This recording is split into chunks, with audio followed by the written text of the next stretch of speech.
Hey guys, welcome to beautiful Indianapolis, Indiana. We've got a spectacular fire brewing here, and Josh Klein and Vincent Richardson from the Riot Report, we wanted to take a minute and talk about what we're looking forward to this weekend, what the 2018 NFL Scouting Combine is going to be all about. And Vincent, what is it that the Panthers are going to be looking for from these prospects this weekend? So it's going to vary a bit by position and sort of both by need and sort of actually what different prospects can show at the combine, but they're mainly looking for sort of either a reinforcement of what they've seen on tape or something that sort of flashes from later round guys. So for early round guys, you just want to be sort of reassured that what you saw on tape was real. If you saw a guy was fast, he is fast. If he's strong, he's strong. And then for later round guys, it's more of someone doing something that makes you go, I can really consider them as something more than just another guy. So like Robert Davis was a good example last year of a receiver who kind of ran a bit fast, people were expecting, and sort of actually people then went back and looked at his tape and sort of went, maybe this guy's not just some guy. What about a guy like John Ross that ran a 4.22 40 last year, and then that propelled him into being such a high pick? So I think this comes back to the sort of something we talked about earlier, was the idea of sort of, the combine reinforces tape, or should be used to inform the tape. It shouldn't be used instead of tape.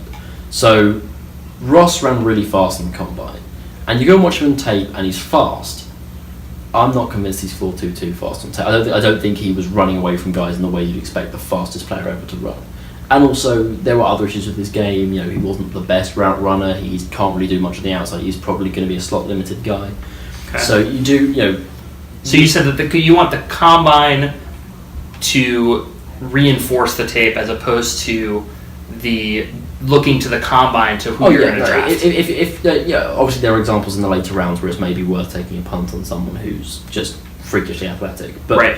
In the first few rounds, they can be as athletic as you like. Guys bust all the time, and it's largely due to technique work. And you either want to see the technique on tape, or you want to see the promise of technique on tape. And in both cases, you then want to get an idea of interview the guy. How smart is he? How quickly is he going to pick up the stuff that he doesn't already have? Because there aren't, most guys don't come out fully polished, ready to start from day one, and so it's then a matter of how quickly can they learn what they don't have, and what is it that they don't have, and is it things that they just haven't been taught yet, or is it sort of more fundamental flaws to their game? So the Panthers cut Jonathan Stewart today. Yeah. They cut Kurt Coleman and Charles Johnson on Monday. What do you think are the Panthers' biggest needs going into the free agency, going into the draft? So Norwell will kind of determine a lot of this. If he walks, then I think guard is the biggest need. Just in terms of there is nobody on the roster realistically who can go in and play guard at a high level at the moment. So you don't think Taylor Moton can step in? I think he's tackle limited. I don't think the fact that when Trey Turner went out late in the season, they put him in to the total at guard who was not good.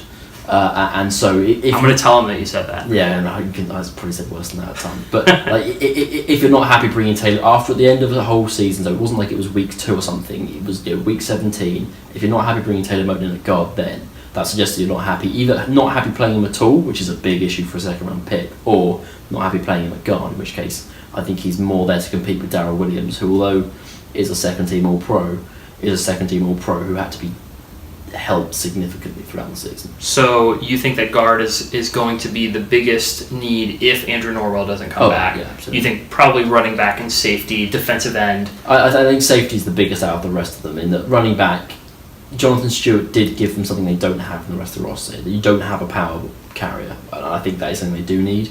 But that's not the same as just not having a free safety, which currently is pretty much the situation with Bird is a free agent. Sure, or Colin Jones. That's not the answer. No. So no. You need a free safety from somewhere. I think you might try and get one in free agency and then look to develop someone in the draft. Sure. You like Gilchrist in free agency, right? From Texas. I mean, there are a lot of options out there. I don't think he's a superstar, but you need someone who's not going to completely fall flat on their face. And if you can do someone who does that and gives you a bit of time to develop someone, because again, safety is a mentally challenging position in the NFL, and the idea of getting someone at 24 who can come in and start recruiting someone from day one is probably unlikely. And a guy like Gilchrist who can give you solid production for fairly low value sort of contract, it gives you some breathing space. It allows you to develop a guy, and if you bring that guy in week 7 and he picks the defense up really quickly, that's great. And if he ends up not starting until next season, or he ends up being a bust, at least you're not stuck starting a guy who just can't cope. Do you think a little bit of this draft and the combine that we're here for this weekend, do you think that will look towards 2019 as well as 2018? Absolutely. I mean, if you look at the Panthers roster, there aren't many spaces for rookies to start. You know, guard maybe, safety maybe, but you're not. This is a team went 11-5 despite significant injuries at receiver. I mean, it's a very talented team. You're not going to get a whole load of rookies come in and start. With that in mind, then you question how many sort of really top end picks you can spend and get immediate value out of, and then it becomes more about the guys. There are a number of guys who are going to retire or look like they're strongly going to retire after 2018. You know, if Julius Peppers comes back, he's probably not coming back for more than one more season. I'd be amazed if Adams stayed around for another season. Thomas Davis and Khalil already said they're gone. Olsen will be a pending free agent and in his mid-30s. Like, these are all guys you're going to have to replace probably in 2019. And having guys on the roster who have got a year of experience on their belt, have been developed and sort of are much more ready to come in and start week one. I mean, I think the idea of championship windows is a bit iffy, and I don't think it's something, you know, you've got these 4 years and it's right. dead set. But Cam Newton is getting older slowly, and you know you can't keep kicking the ball down the road and sort of going, you know, we'll deal with it in a couple of years' time. We'll deal with it in a couple of years' time. You know, you do have to get it so that you've got players in place to come in and contribute now, because you can't keep saying in 5 years' time. So who are you the most excited to see this weekend at the Combine?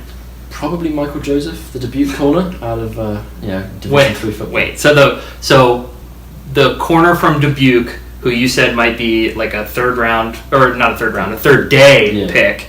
That's who you're most excited to see. Yeah. You don't want to see Josh Allen with his huge hands, or Saquon Barkley, or any of these guys. Like, I think it's like Saquon Barkley's going to put up stupid, or you'd expect Saquon Barkley to put up stupid numbers. But because of that, it's not a surprise. You're not really telling you that. You can watch him on tape and he jumps over guys, and you know he's athletic. Right. So why is it important to see a guy like So guys like Joseph, like he played in a really low Division 3 football in Iowa. He was so much more athletic than everyone he played against that it wasn't even difficult for him to keep up athletically.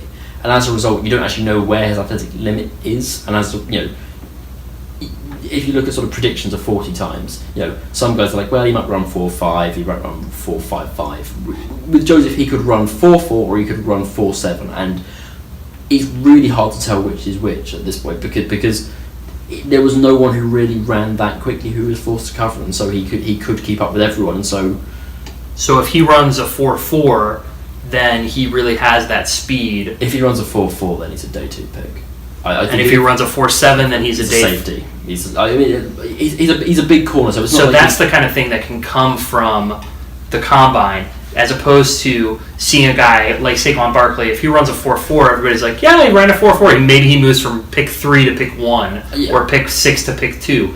It's not a huge jump. Oh no! I mean, like, the questions with Barkley are nothing to do with his athleticism, really. I mean, you know, he's a very good running back. There are some issues, but they're not to do with how fast he runs or how strong he is. They're much more to do with sort of how he reads running lanes and stuff. I mean, that's not something the combine's going to tell you. But guys, even there'll be guys in the first round who you kind of, there are tangible questions you need answering. I mean, like, Barkley's not this, but quite often running backs haven't been asked to catch the ball much in college, and actually the combine is a chance to see them just catch some passes. And if they look like they have no idea what they're doing and sort of struggling to get the ball to sort of not bounce off their chest, then that's a real concern. And if they're sort of naturally snagging it, then that's a worry out of the way. Okay, so tomorrow morning we've got Ron Rivera at 10 a.m. We'll be doing his press conference. You can follow us on Twitter, follow us on Instagram. We'll be having as much live coverage as possible. And obviously, we'll be back in front of the fireplace tomorrow.